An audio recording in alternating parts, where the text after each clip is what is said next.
Logan's phone buzzes on the coffee table. Once, twice, 3 times in rapid succession. I sit cross-legged on his plush couch, staring at the device while the shower runs in the background. Steam seeps under the bathroom door, carrying the scent of his expensive body wash. The same scent that once made my heart flutter now turns my stomach.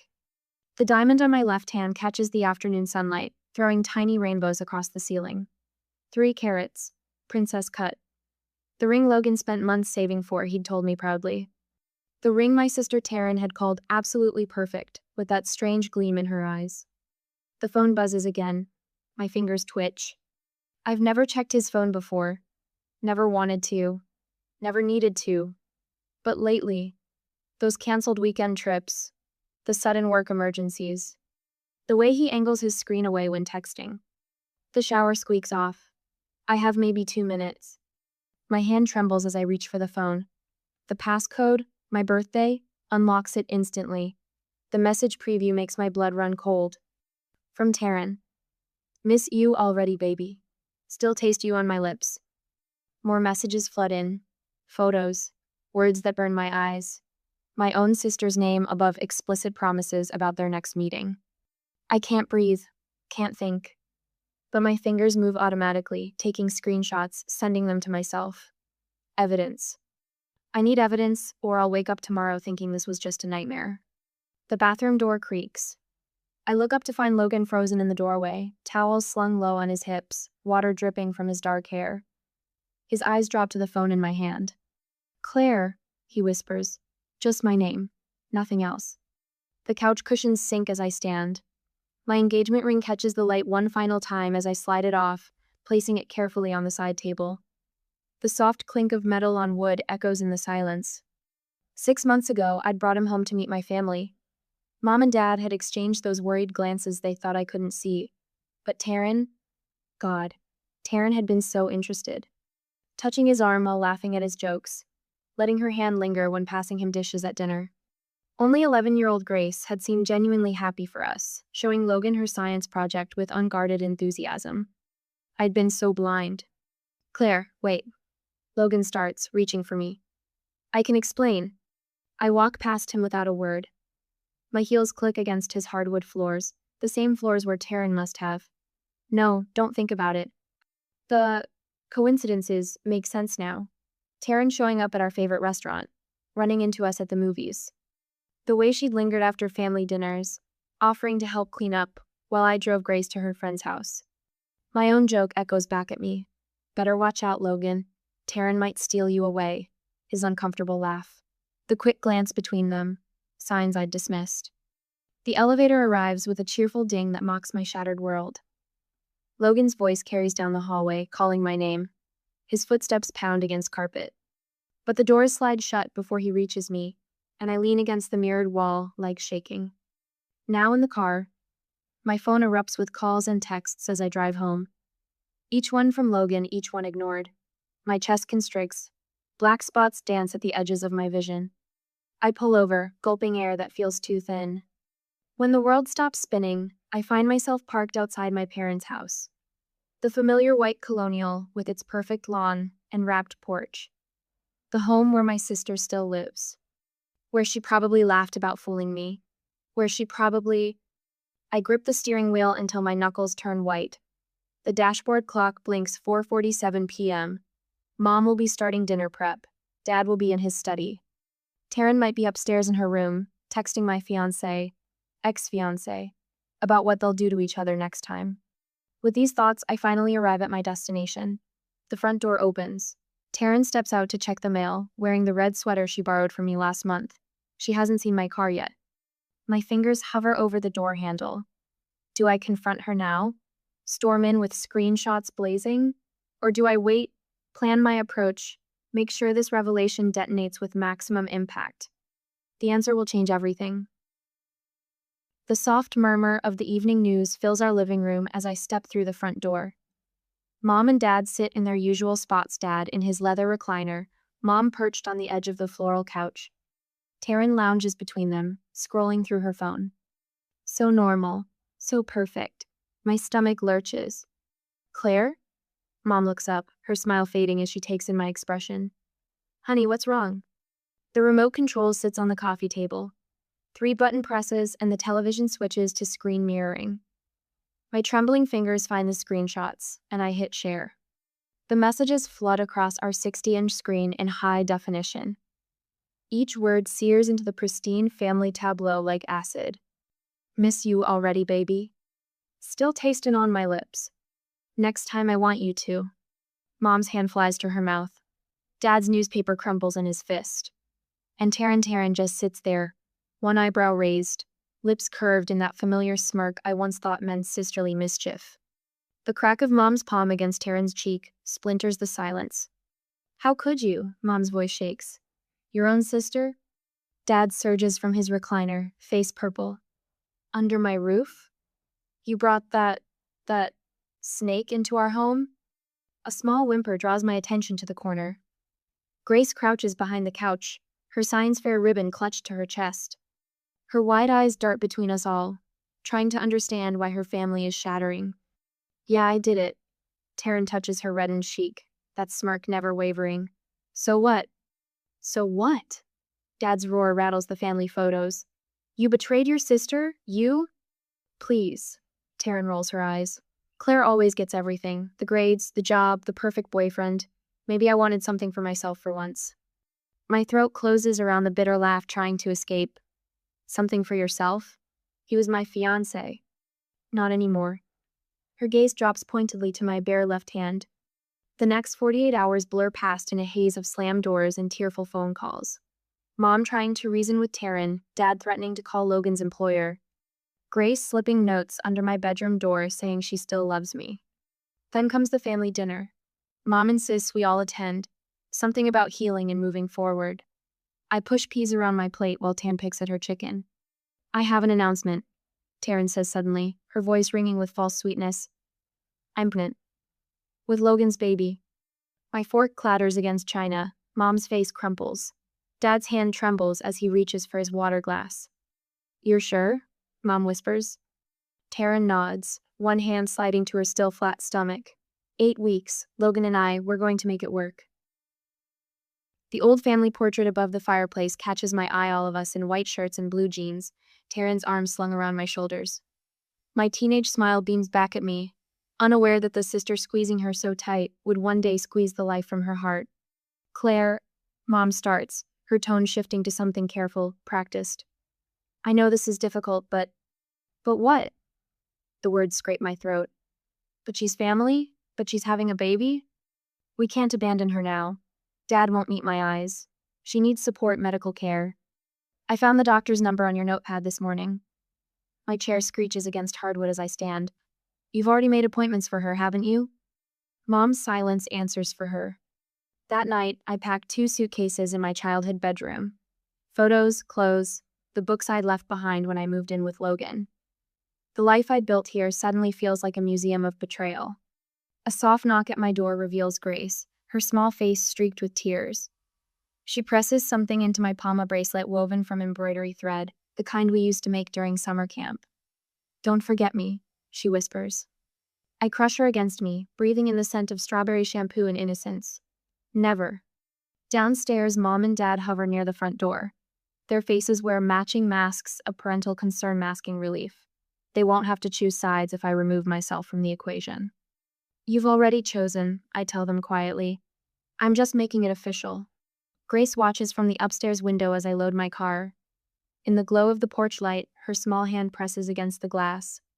I force myself not to look back as I drive away, but my rearview mirror captures one final image, me baby sister's silhouette, forever frozen in that window, witnessing how quickly love can turn to ashes. Some say blood runs thicker than water. But they never mention how blood can poison the well, turning everything it touches bitter and undrinkable. As streetlights blur past my windshield, I wonder if there's enough distance in the world to dilute the toxin of family betrayal. 3 months later, morning sunlight streams through my studio window, painting rectangles on the bare wood floor. 600 square feet of freedom. The realtor called it cozy. I call it a sanctuary. San Diego wasn't my first choice. Too close to Santa Barbara. Too many memories of family beach trips. But the ocean pulled me here anyway. Maybe because running to mountains or desert felt too much like hiding. My laptop chimes with Grace's morning video call.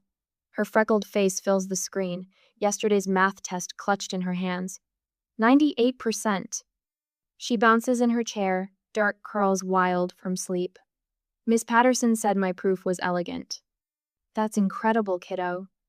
The pride in my voice drowns out the ache of missing her. Tell me about the proof.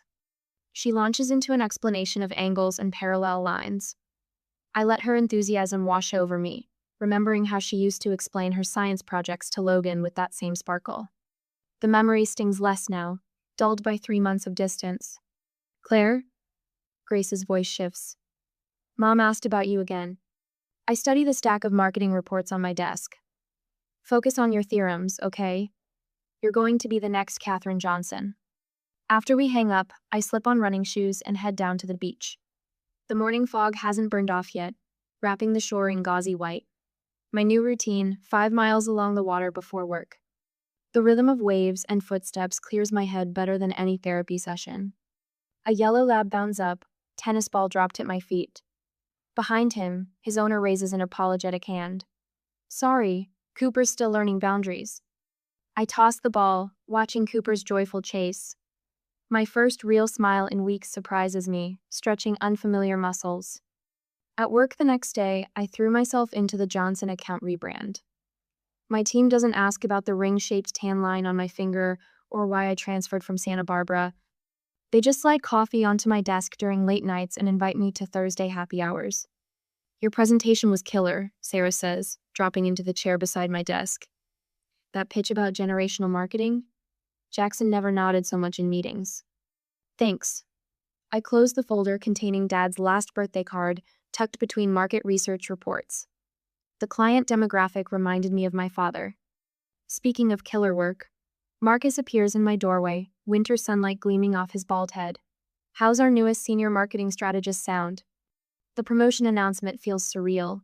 3 months ago, I could barely get out of bed. Now I'm climbing the corporate ladder, proof that forward motion is possible even with a shattered foundation. That night, my new work family insists on celebrating. We crowd into a corner booth at La Maria, wine flowing as freely as conversation. For the first time since the betrayal, laughter doesn't feel like betrayal. My phone buzzes. Grace's contact photo appears, her gap-toothed smile from last Christmas, probably calling to congratulate me after seeing my LinkedIn update. Dad died, Claire.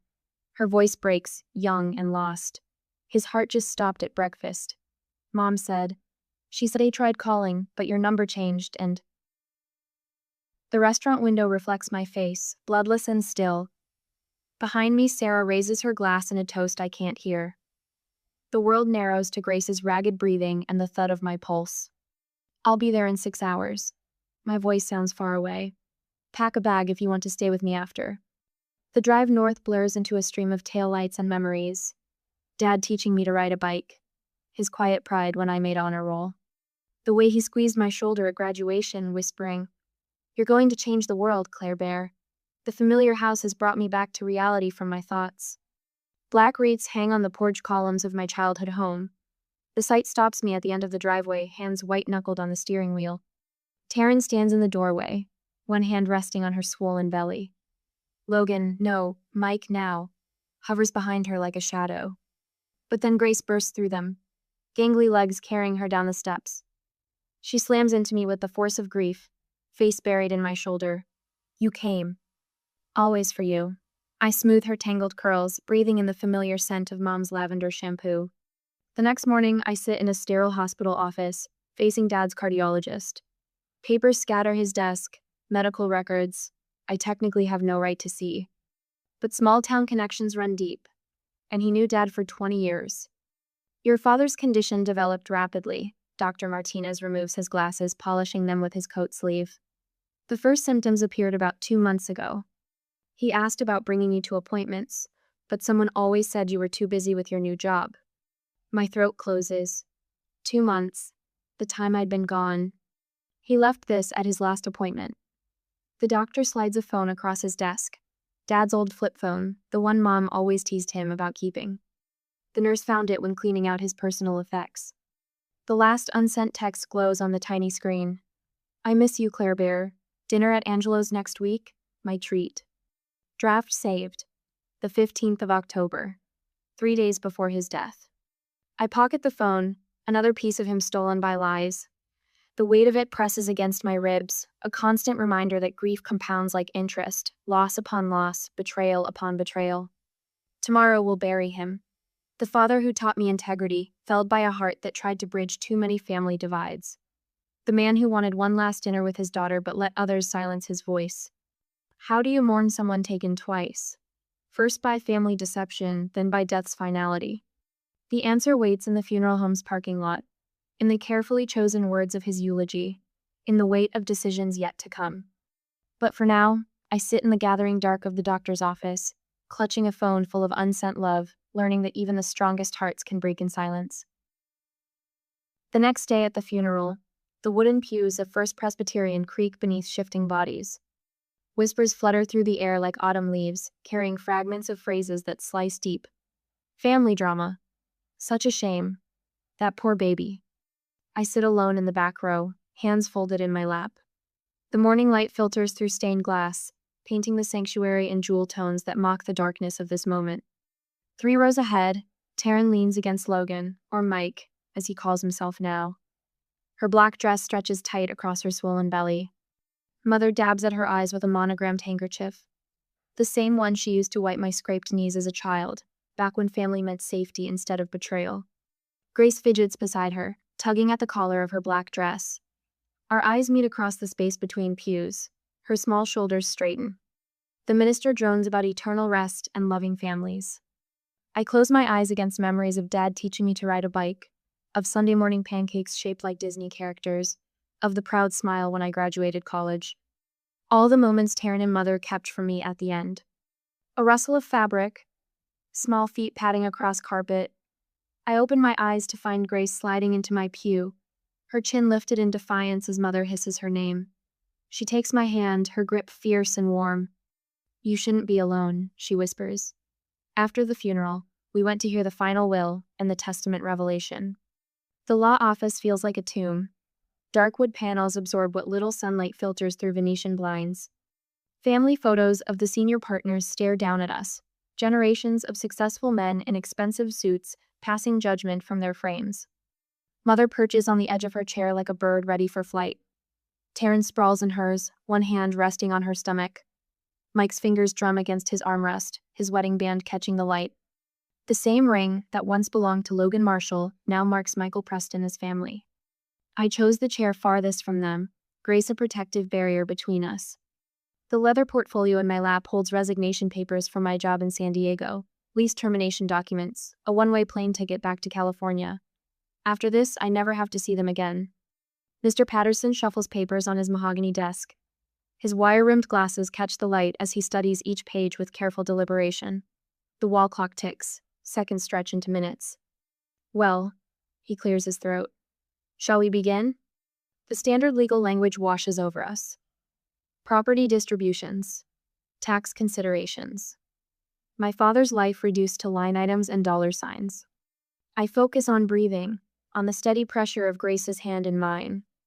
The distribution of liquid assets. Mr. 1. Patterson adjusts his glasses.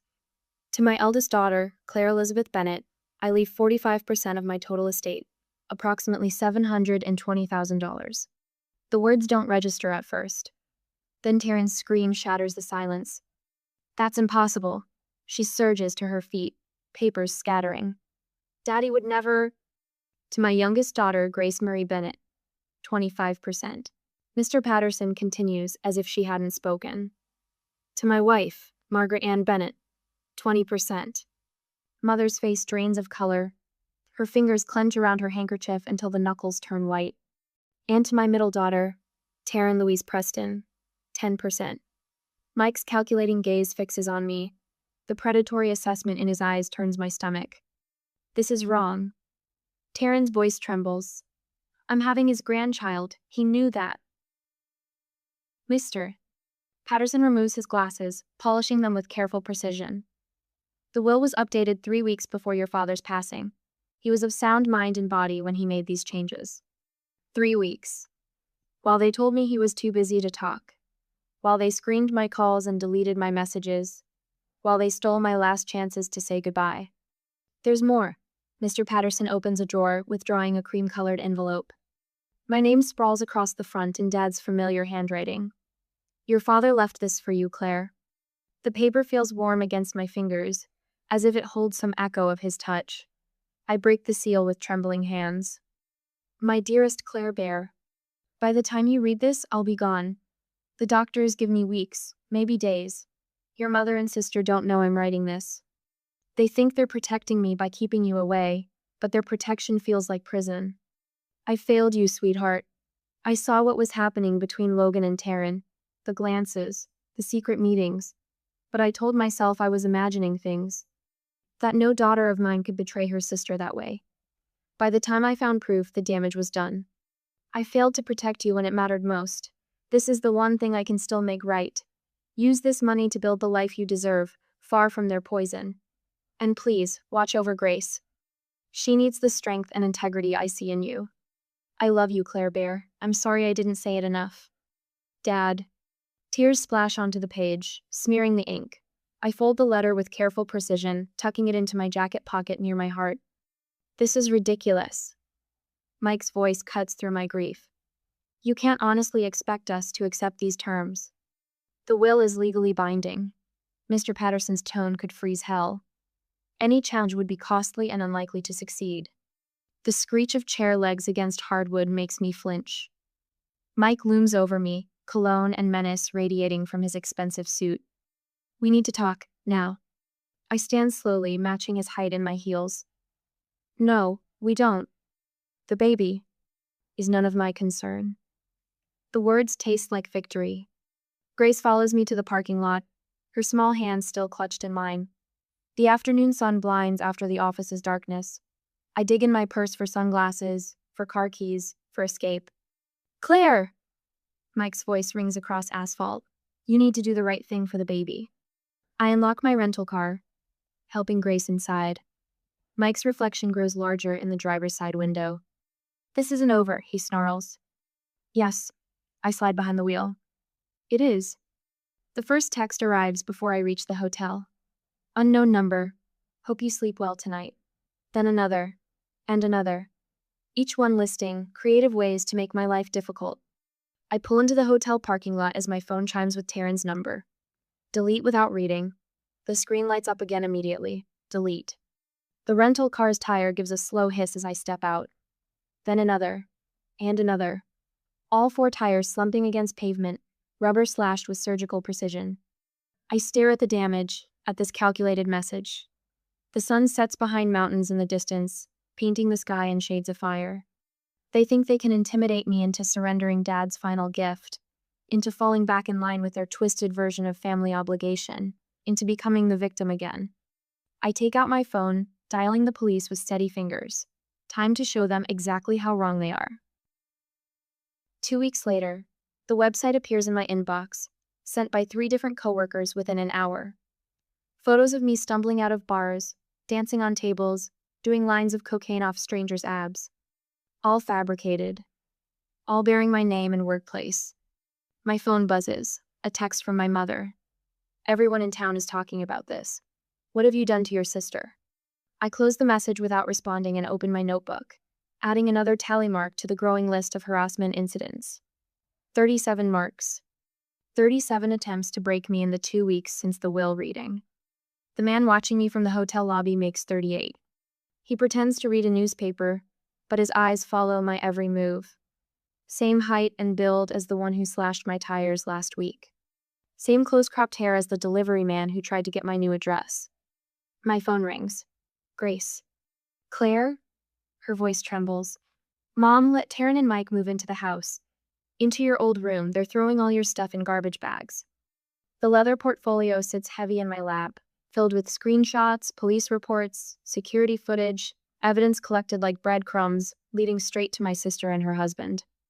It's okay, Gracie. I'm handling it. But, trust me. I'm reaching the elevator after the call is finished. The elevator opens. I stand, smoothing my charcoal pencil skirt. The man with the newspaper shifts, starting to rise. A police officer entering the lobby catches his eye. He sits back down. Later that day, I drove to the law office to inquire about my next steps to protect both me and my little sister. Patricia Chen's law office occupies the entire 20th floor. The receptionist leads me to a corner office where a woman in her 60s sits behind a massive oak desk. Her silver hair forms an elegant crown, but her eyes hold steel. Miss Bennett. She gestures to the chair across from her. Show me what you've brought. I open the portfolio, place the evidence in neat stacks. Text messages, photos, police reports, hotel security footage. My hands don't shake anymore when I handle them. 38 incidents in 14 days, I say. All traceable to my sister Taryn Williams or her husband Michael Williams. Patricia studies each document, her expression unchanging. When she reaches the hotel security footage showing Mike's connection to my tire slashing, she removes her reading glasses. You've been thorough. Most people crack long before gathering this much evidence. I'm not most people. No, she smiles slightly. You're not. The restraining order takes effect within hours. My mother's signature on the witness statement carries weight in our small town. She might enable Taryn, but she won't commit perjury for her. A week later, I exit the courthouse into weak autumn sunlight. Dead leaves skitter across the steps, and the air holds the sharp promise of rain. A shadow falls across my path. This isn't over until we get what's ours. Mike's breath fogs in the cold. Family takes care of family. Step back, sir. Officer Roberts appears at my elbow, hand resting on his belt. You're in violation of a restraining order. Mike's sneer falters. I'm just talking to my sister. Former sister-in-law, I correct. And you're within 50 feet of me. Officer Roberts, I'd like to press charges. The handcuffs click like music. The same night, my hotel room door buzzes at midnight. Through the peephole, I see my mother wringing her hands in the hallway. Claire, please, just talk to me. I open the door but block the entrance. Why are you here? Can't you just give them something to make this stop? Her voice cracks. The baby needs a proper home. Your father would have wanted. Did you ever ask them to stop hurting me? The question hangs between us like frost. Mother's mouth opens, closes. That's what I thought. I start to close the door. Wait. She catches the edge. I never meant, I just didn't want to choose. But you did choose, Mom. Every time you looked the other way. Every time you told me to keep the peace. Every time you chose Taryn's drama over my dignity. The first tears I've seen on my mother's face in years carve silent tracks down her cheeks. I enabled the wrong child, didn't I? I don't answer. Don't need to. The next morning, Mike's arrest makes the local news.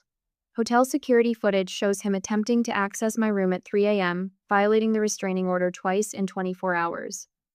The reporter mentions his previous assault charge from college. The one Taryn swore was a misunderstanding. Taryn launches a tearful Facebook campaign about her cruel sister abandoning family during her pregnancy. The comments fill with links to police reports and court documents. The screenshots of their affair surface. Public opinion shifts like the autumn leaves outside my window. I say nothing, post nothing. The evidence speaks clearly enough without my voice joining the chorus. My phone buzzes.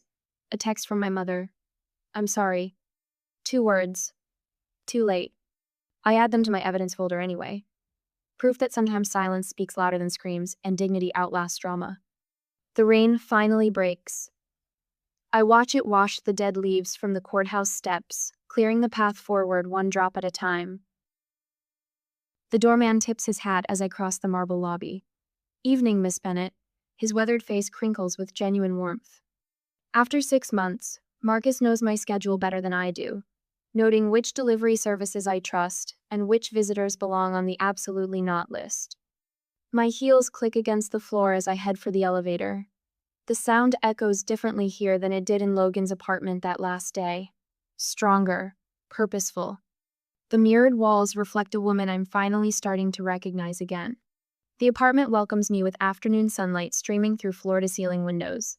No family photos crowd the walls, no inherited furniture weighs down the rooms. Every piece tells a new story. The vintage record player I found at a street fair, the hand-woven blanket from that tiny shop in La Jolla, the abstract painting created during a wine and canvas night with coworkers who became friends. My phone buzzes. The investment app notification shows another dividend payment posted.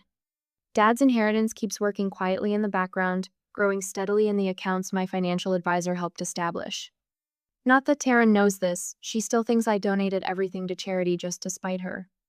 A key turns in the lock. Grace bursts in, weekend bag slung over her shoulder, long brown hair escaping its braid. At 11, she's all elbows and knees and fierce intelligence. "Claire, you won't believe what happened in science class." She drops her bag and launches into a story about frogs and failed experiments and her teacher's surprised laughter. I watch her gesture dramatically, remembering how she used to stifle her enthusiasm around Mom and Taryn. Now her voice fills every corner of the room. The oven timer chimes. "Come help me with dinner?" I ask. "Jen and David are coming over, and I promised them your famous garlic bread." Grace beams. She loves playing sous chef when my coworkers visit, soaking up their stories about college and careers and lives built on choices rather than obligations. They've become our chosen family, filling our Thanksgivings with laughter instead of tension, celebrating victories without keeping score.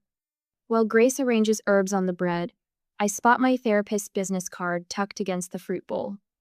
Dr. Patterson's voice echoes in my mind. Healing isn't linear. Some days you'll laugh without guilt. Other days the pain will feel fresh. Both are valid. She was right. The laughter comes easier now. Sometimes I catch myself humming while cooking or smiling at strangers on my morning run. Small moments of joy no longer feel like betrayal. After dinner, Grace sprawls on the couch with her math homework while I review foundation paperwork. The small nonprofit started with a portion of Dad's inheritance, offering legal aid to women trapped in toxic relationships. Next week, we're opening our third shelter. Dad's watch sits on my desk. Its hands frozen at 3:47, the last time we spoke before his heart gave out. Some days I wind it, let it tick forward, imagine conversations we'll never have. Other days I leave it still, a reminder that time doesn't heal all wounds. Sometimes it just gives you space to build something new from the broken pieces. The corner of an unopened envelope peeks from my desk drawer. Taryn's handwriting, her latest attempt at what? Reconciliation? Manipulation? The choice to read it remains mine. Like the choice to keep the trust fund for Grace's college separate from my own accounts. Like the choice to change my emergency contacts to people who've earned that trust. A message dings on my phone, photos from Jen showing tonight's candid moments. Grace teaching David her secret garlic bread technique. Me laughing at one of Jen's horrible puns. The genuine joy captured in each frame strikes me. When did I stop looking over my shoulder? When did I start believing I deserved this peace? Later, after Grace falls asleep watching old movies, I stand at the window. The city sparkles below, 1,000 lights reflecting possibilities. My phone shows a missed call from Mom. No voicemail. No text. Just her name on the screen, waiting for my choice. Grace mumbles something in her sleep, curling deeper into the blanket I tucked around her. The sight centers me. One family bond survived the storm, emerging stronger for the struggle. One bridge rebuilt on a foundation of truth instead of obligation.